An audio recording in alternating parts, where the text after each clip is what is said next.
Packed Walmart Saturday morning. A heavily armed suspect arrested and charged with capital murder. Amid the tragedy, there were heroes. An off-duty soldier running toward the gunfire, saving the lives of several children, and a young mother of 3 giving her life to protect her baby. I'm looked at as a hero for it, but that wasn't the reason for me.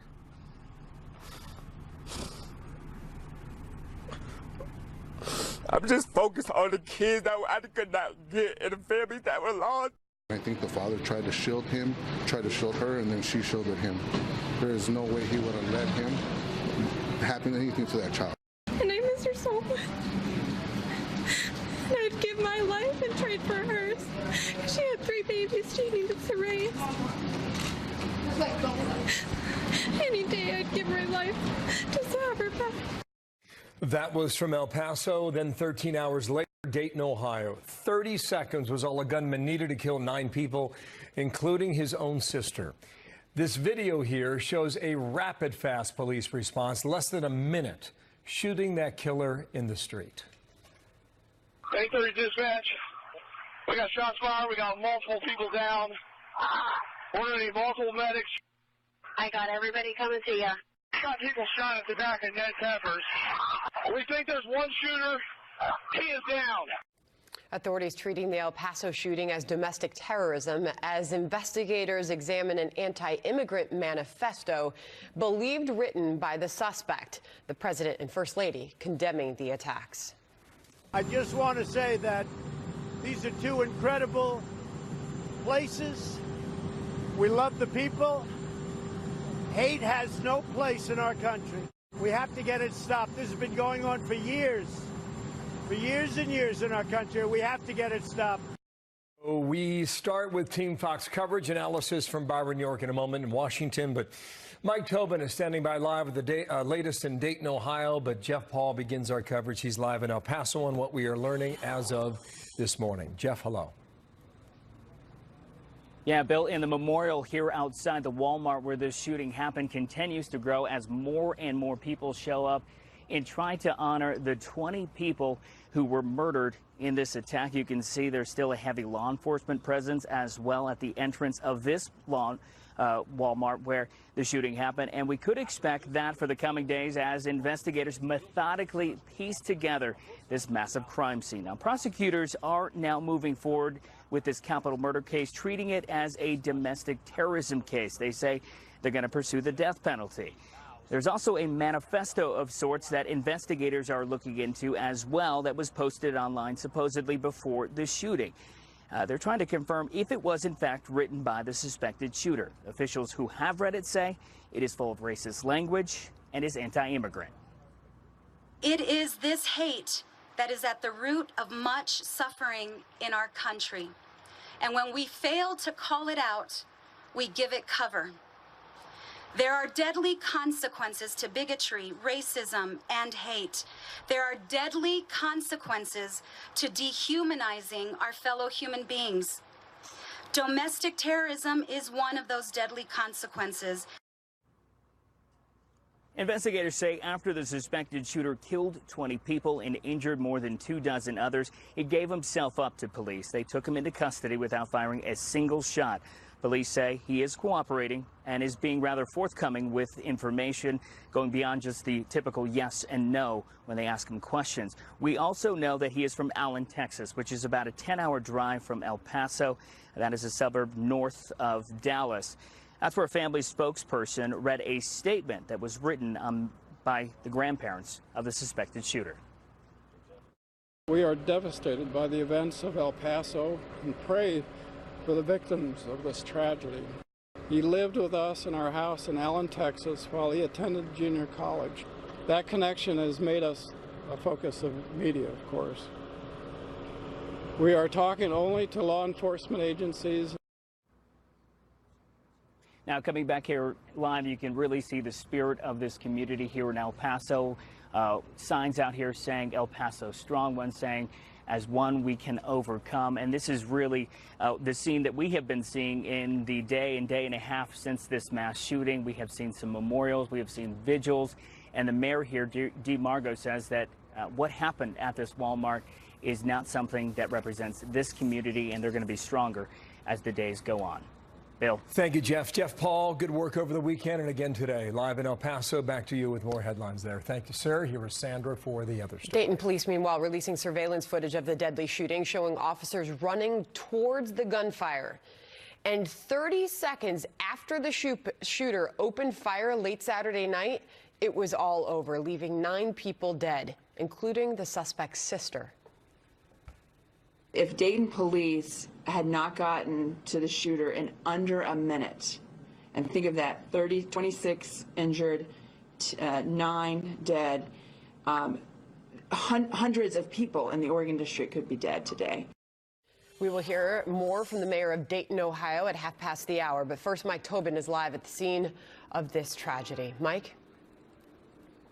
And Sandra, once again, you have people in a traumatized community piling up flowers, all they can do to memorialize 9 lives snuffed out so senselessly and suddenly on Saturday night, Sunday morning. Meantime, Dayton police have released video that shows panicked people running from the gunfire here on 5th Street. Ultimately, you will see the gunman clad in body armor, wearing a mask and hearing protection, shooting indiscriminately. As he attempts to enter Ned Pepper's bar, 6 police officers shoot him dead. Now, this morning, the Associated Press is quoting 2 former classmates, saying the gunman was once suspended from high school for compiling a hit list of classmates and a rape list of girls he wanted to sexually assault. Meantime, the police chief says there was nothing in the gunman's past that would have prevented him from legally purchasing the AR-15 and 100-round drum magazines used in this massacre. Let me say there's nothing in this individual's history or record that would have precluded him from purchasing that firearm. Is that magazine illegal, that 100-round magazine? There is no indication that that is illegal at this time. Now, police say the gunman drove to Dayton with his sister and an acquaintance in their parents' gray Toyota Corolla. That sister was one of the first people killed in this massacre. And I just spoke with Ohio Congressman and presidential hopeful Tim Ryan. He is calling for a ban on assault weapons and tougher background checks, noting that the public sentiment is very high and the National Rifle Association is in a state of turmoil. He says maybe this is the time that gun control advocates can put a knife in the heart of the NRA. Sandra, back to you. Mike Tobin, thank you. So as the country mourns along with the families of the 29, several 2020 Democrats quick to point the finger at the president starting on Sunday morning and again today in demanding new gun control legislation. You talk about Mexicans as criminals and rapists. You have unstable people who are going to see that as a sign that they have got to take up arms. Trump has a lot to do with what happened in El Paso. The environment that we've created in the United States, that the president has created in the United States. This echoes the kind of language that our president encourages. There's no question that white nationalism is condoned at the highest levels of our government. Donald Trump is responsible for this. Byron York with me now. Byron, good morning to you. The president is going to speak in about an hour, and what does he say, Byron? Well, the president raised a lot of hopes with a tweet this morning saying that Congress should pass what he called strong background checks on gun purchases. Now, he did mention that perhaps that would be combined with immigration reform, which would probably be a non-starter with Democrats. But universal background checks have long been a goal for gun control advocates. And these would be background checks that apply not to just purchases from a gun dealer, but from so-called gun show purchases or private party purchases. And long been a goal. If the president actually supports it, it's possible that something could happen on that issue now. So here is the tweet that you referenced, Byron. We cannot let those killed in El Paso, Texas and Dayton, Ohio die in vain. Likewise for those so seriously wounded. We can never forget them and those many who came before them. Republicans and Democrats must come together and get strong background checks, perhaps marrying this legislation with desperately needed immigration reform. We must have something good, if not great, come out of these 2 tragic events. That is to what you were referring. What do you think of the Democratic reaction you've watched for 24 hours? Oh, that's absolutely to be expected. Certainly the Democrats who are running for president, there's a lot of them. There's a lot of media time to be talking. It's just not a surprise that they would be blaming the president for this. The big question here is going to be whether anything is actually done. And you have to remember, we have had horrific mass shootings in the past, and Congress has not done anything about it. In the Newtown massacre, 20 children between the ages of 6 and 7 were murdered, and Congress didn't do anything after that. So it's entirely possible that our emotions are high now. They'll be talking about action, and then nothing will be done. That's the big question. There is one big difference I should mention. Depends on how sincere or how determined the president is, but also the NRA, the National Rifle Association, which has been a strong opponent of this, is basically in turmoil now. It's had leadership changes, it's had scandals, it's had all sorts of internal disarray. May not be as effective on the Hill as it has been in years past. So, New York Post cover, here it is on screen. President Trump, America is scared, and we need bold action. It's time to ban weapons of war. Interesting you point out that something could be different now. You had clearly a white nationalist in El Paso.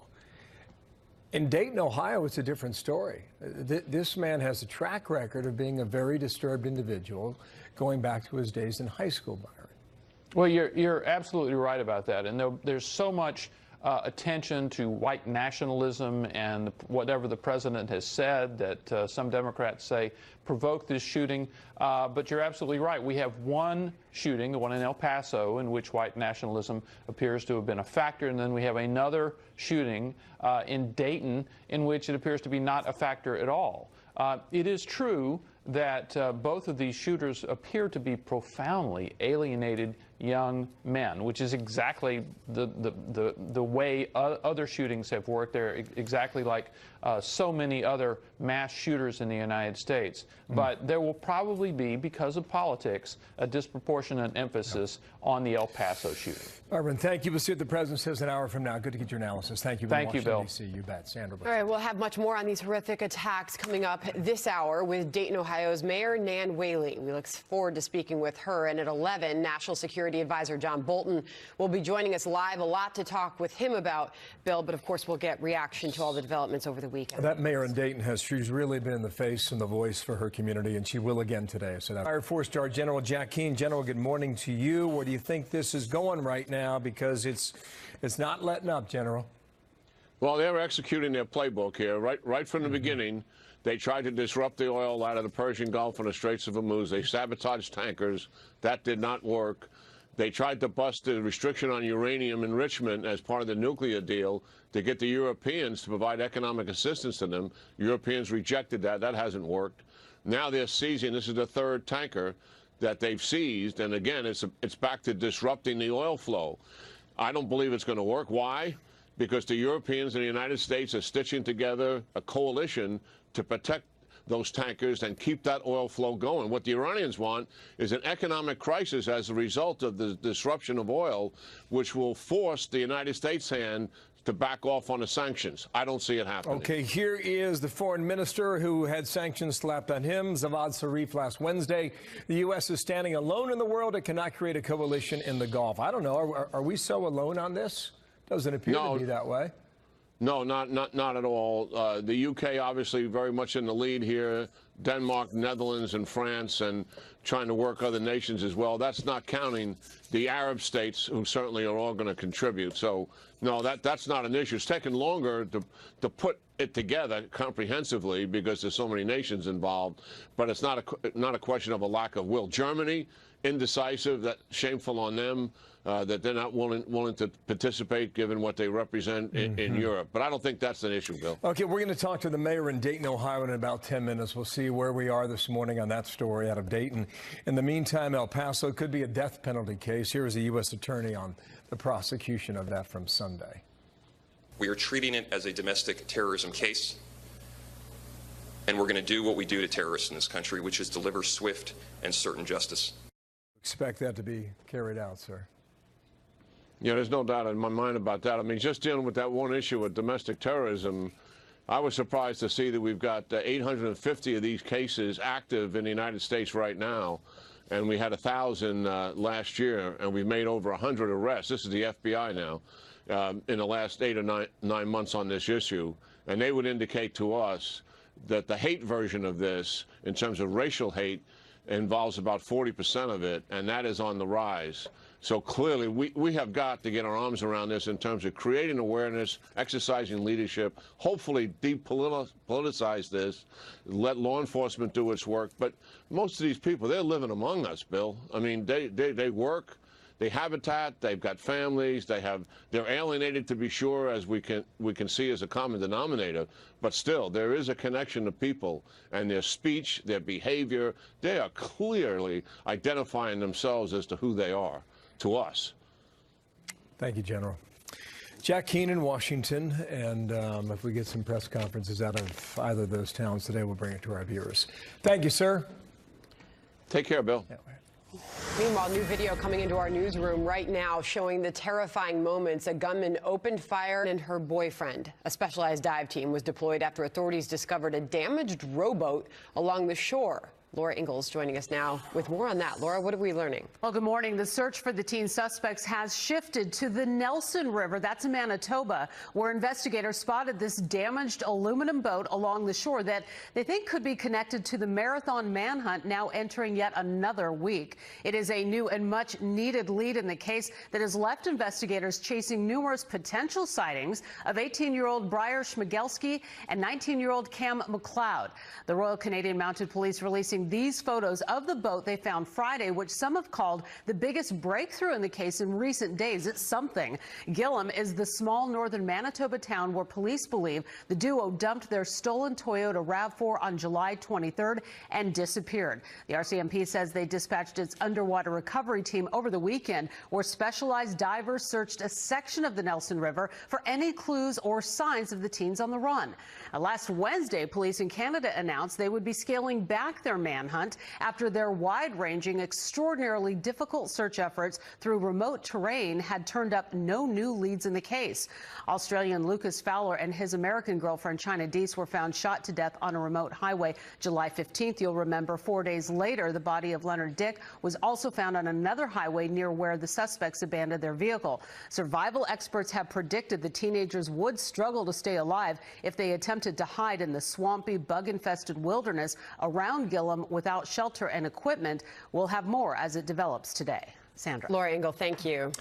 25 past. Fox News alert now. Wall Street set to open and open considerably lower this morning. Minutes away from that, the U.S. and China, they are deadlocked on tariffs and trade and the talk that goes back and forth. So minutes away, we'll see where we go in a moment here. And as an Ohio community mourns questions about the shooter's troubling past, in about half an hour, we will hear from the president himself. First, the mayor of Dayton, Ohio will be joining us. That is next. We came here tonight to unite, to show each other, hey, regardless of what has just happened. Especially fears of an escalating trade war. China devalues its currency after the president threatened new tariffs on Chinese goods. Here's the tweet from the president. China dropped the price of the currency to an almost historic low. It's called currency manipulation. Are you listening, Federal Reserve? This is a major violation which will greatly weaken China over time. Let's get the opening bell here. Here it is ringing on Wall Street. And then on Fox News Sunday, we had the White House. It's going to go below 300 at the open. We'll see where it trades throughout the morning here and into the afternoon. But the White House trade advisor, Peter Navarro, weighed in on Sunday. He and Chris Wallace went back and forth. Here is a sample of that. Since the tariffs were put in place back in 2018, the Chinese yuan fell by almost 10%. So they have offset virtually all of these tariffs, and the consumers are not seeing any price hikes in any significant way. We could have a bigger question about whether tariffs in general might cause rising consumer prices, but not in this case. It was a really good debate. So with Wallace, yeah. So you're down over 400 here. So we're trading well off the highs for the Dow. All-time high, what, 27,400 roughly, Sandra. So you're a good 1,400 points now, already below that high mark that didn't happen, but what, a couple weeks back. the conversation with the tariffs and the one that Pete Navarro and Chris Wallace had over the weekend was the short-term pain versus the long-term gain of these tariffs. And Pete Navarro was making the point that this has not affected the consumer yet. Chris Wallace brought up a lot of data that would forecast that it would eventually hit the consumer, and that in some cases it already is. So it's a debate that's going to continue as long as the president continues to threaten more tariffs and higher. China's making its moves, and the president suggests that he could go even tougher on China to exact more change, perhaps. But so far, it seems like these two sides have really dug in, Sandra, to a point where there is very little room, or movement, I should say, to try and get a real trade deal done for the long term. Why does the president keep going tough on China? That forced transfer of technology, intellectual property theft.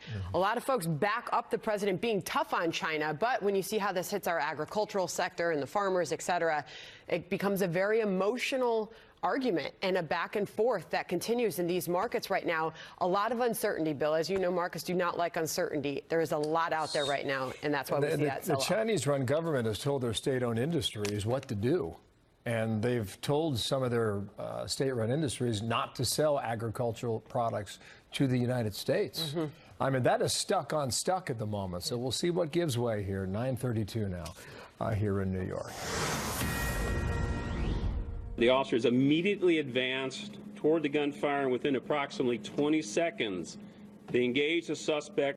Threat was neutralized in approximately 30 seconds of the suspect firing his first shots. He was wearing a mask, a bulletproof vest, and hearing protection. He was armed with a .223 caliber-like rifle with 100-round drum magazines. That was Dayton, Ohio Police Chief Richard Beal as we await President Trump's address to the nation. That will be happening 30 minutes from now. Meanwhile, Dayton police releasing new surveillance footage of the deadly rampage there. The suspect wearing a bulletproof vest, a mask, and hearing protection, as authorities say, of 30 seconds. Joining us now is Dayton Mayor Nan Whaley. Mayor, good morning to you. I know it's been a rough couple of days. How is your community doing this morning? Well, good morning. And we, as Dayton, we are resilient, we are gritty, we are sad, but we always as a community come together. And I have not been surprised at all in how our community has responded. Last night we had a vigil in the Oregon District at 8 p.m. It was an enormous crowd of people coming together, people that were sad for our community, and then people that wanted to take action as well. The president is about to address the nation about 26 minutes from now. Mayor, what would you like to hear from him? Well, I talked to the president yesterday. He called to offer his condolences to the people of Dayton, and I appreciate that. And we did have a discussion around why this kind of gun even exists in our communities. You know, this person, the shooter, bought this gun legally and did so much damage in the course of 30 seconds. It really begs the question: why does anyone need to have this sort of gun? And I shared that with the president, and he was open to that, and I was pleased with that. And you know, for us in Dayton, as mayor, we have to do the work of taking care of our families and taking care of the victims and bringing our community together. And really, we're, as the 250th mass shooting this year, we really want Columbus and D.C. to take some action and do their job as well. And you heard from the president when he and the First Lady responded condemning the attacks, that this has got to end. When you say that he was open to that, when you questioned the legality of what this particular shooter was using, what did you mean by it? What did the president say? Well, he asked what other people in the community were thinking about it. He agreed that, you know, the amount of damage someone could do in the space of 24 seconds was pretty horrific. You know, and we had police officers at the scene. So, you know, 6 officers that were acting heroically, running towards the shooter. And if they had not been there, this shooter would have gotten into an establishment and hundreds would have been dead on Sunday morning instead of 9. And I think the president recognized that. Now, it's not my job to decide the action for Congress, but I just really want to know, when is enough enough? You know, is it going to be, you know, Dayton is the 250th city? Is it going to be the 300th city in America this year, or the 400th? When are we going to do something about this senseless kind of violence? God bless those first responders. In this instance, within 30 seconds of that gunman opening fire outside of that bar, he was shot and killed by police. Thank God for those policemen that were there and acted so quickly. Have you been able to talk with them? Yes, they've been quite heroic there, as per our normal standards of any officer involved shooting there on administrative leave. 5 of the 6 officers that responded had only been on the police force for three years, which, you know, is amazing too. I mean, they're, you know, really well trained. Our police and fire responders have been through a lot this summer. In May, we had devastating hurricanes, 14 of them, that tore through our community, and police and first responders were there. And, you know, and then this action this past weekend, one is an act of God.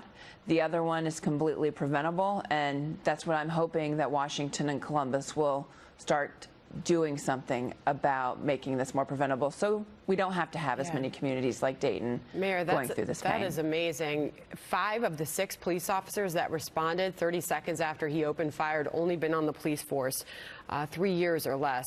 Unbelievable, and thank you to them. The motive of this attacker, we know that his sister was among the victims.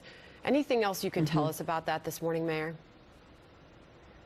Well, unfortunately, we have more questions than we have answers around motive.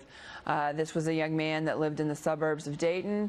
You know, there are different stories based on who people have talked to. You get a very different sense of who this person is based on the conversation. And so, you know, honestly, we may never know the motive of this man. And that is painful for us because, of course, we always want more answers, and sometimes the answers aren't there. Mayor, there's reports that when he was a student in high school, that this shooter was obsessed with guns. Have you learned firsthand any other evidence of that? I have not. I've just seen the reports that the news media outlets have put forward. Your community has a long way to heal, I'm sure, a lot of work to do, and we're all grieving with Dayton, Ohio this morning, Mayor. We appreciate you coming on with us this morning. Hey, appreciate it. You know, Dayton is a gritty, resilient city, and this tragedy will not define us, but how we respond is what will be defined by Dayton. Thank you, Mayor. Thank you. She has really done an outstanding job for her community over the weekend. She really has, I mentioned 30 minutes ago, the voice in the face of this tragedy. Those tornadoes in May, as she pointed out there, ripped through that community, and you know, really has a lasting effect. But this thing here, when you consider Bellbrook, Ohio, which is southeast of town, it's a quiet little leafy community, and just the description you get for what, you know, the FBI and the police have done. You know, you go to the end of this cul-de-sac and it's quiet and everything's in order and the lawns are very nice and organized, and it is it's a slice of everyday America, and that's where this young man was living, and what he was thinking back in high school, as you point out rightly with that question. What he was thinking since then it's far beyond us to try and figure out at this point, because the answers are that elusive. Now a community has to heal, and as you heard from the mayor there at the top, her community is resilient, they're gritty, but it will take time. Yeah. And to the cops in Dayton, Ohio, to just see the image of those guys take action. Bravo. Bravo. So in a moment here, President Trump saying hate has no place in our country. He will speak in about 20 minutes from the White House on the deadly shootings in Ohio and Texas. What will he say? What can he say to bring Americans together? A minister and a former governor, Mike Huckabee, has a message about this and a lot more. So you're going to hear from the governor coming up next. The first call he made yesterday was to the Attorney General to find out what we could do to prevent this type of thing from happening, what we could do to send a message